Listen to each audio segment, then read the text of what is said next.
Magandang araw mga kamaster. Naglabas po ng infographic ang opisina ni Undersecretary Annalyn Sevilla ng Undersecretary for Finance ng DepEd kaugnay sa pagpapatupad ng DepEd Order number 38 Series of 2020.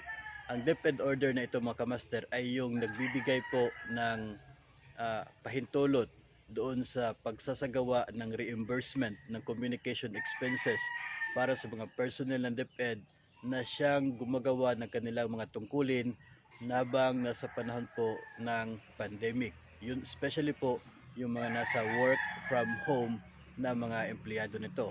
Narito po ang mga karagdagang impormasyon tungkol sa pagpapatupad ng DepEd Order number 38 Series of 2020.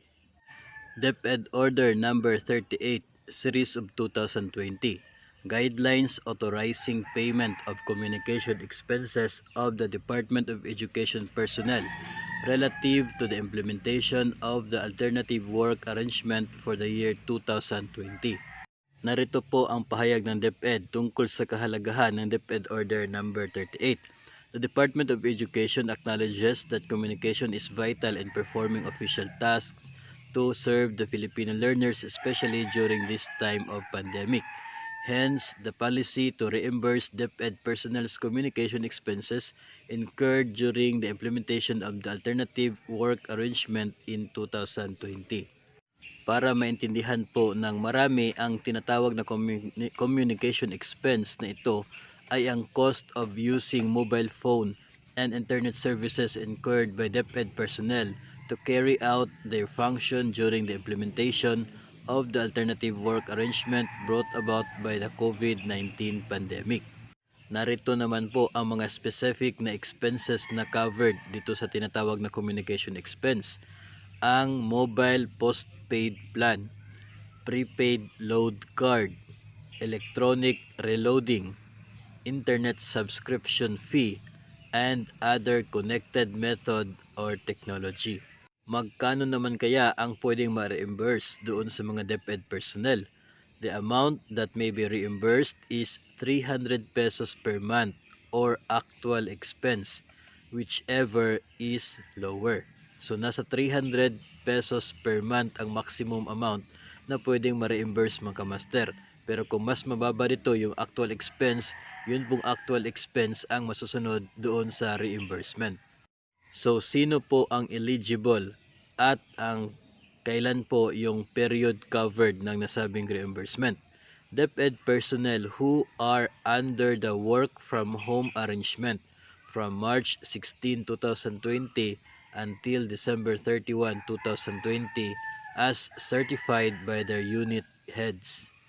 So, kung kayo po mga kamaster ay nasa work from home status mula po noong March 16 hanggang ngayong December 31 at kung ito po na status na to ay certified by your unit heads, then qualified po kayo na makatanggap dito sa 300 pesos maximum na communication expense reimbursement kada buwan.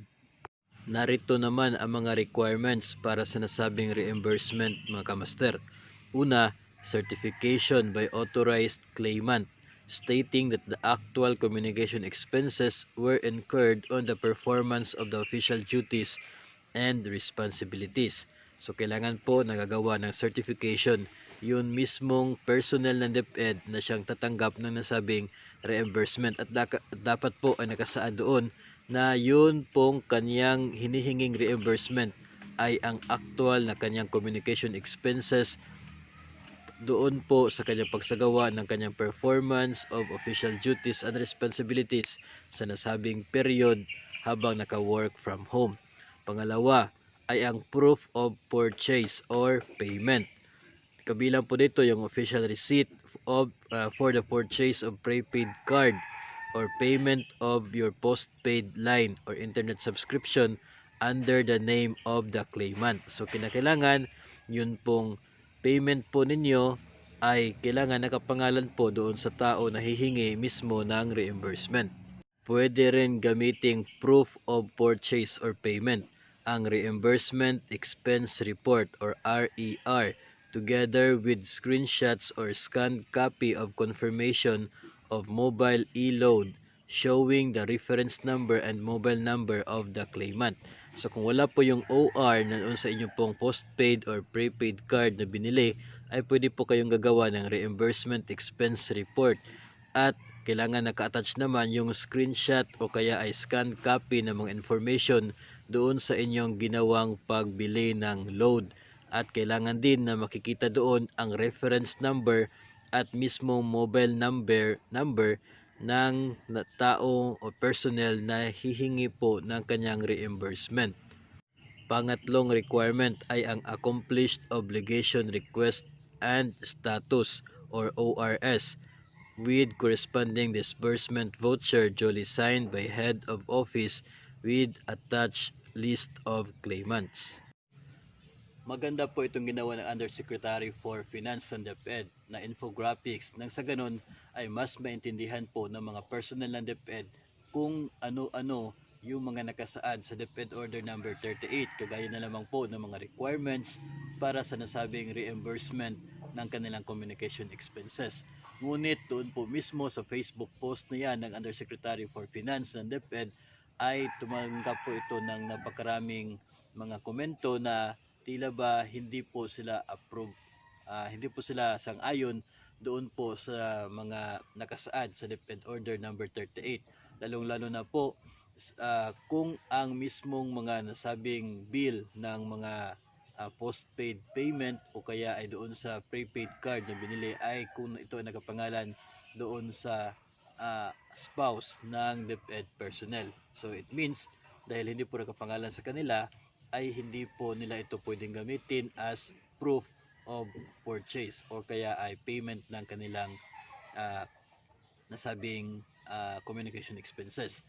Kabilang po ay yung pag-include doon sa proof of purchase, yun pong screenshot ng mga reference number doon sa pagbili mismo ng load. Dahil nga, since ngayon pa lang po inilabas ang nasabing DepEd order at ang covered period naman ito ay mula pa noong Marso, ang sinasabi po ng maraming mga personnel ay na-delete na po nila yung text message, confirmation message ng kanilang mga biniling electronic load. Kung kaya sa ngayon ay wala na po sila may provide na screenshot ng mga nasabing reference number at bilang proof of purchase or payment ng kanilang communication expenses.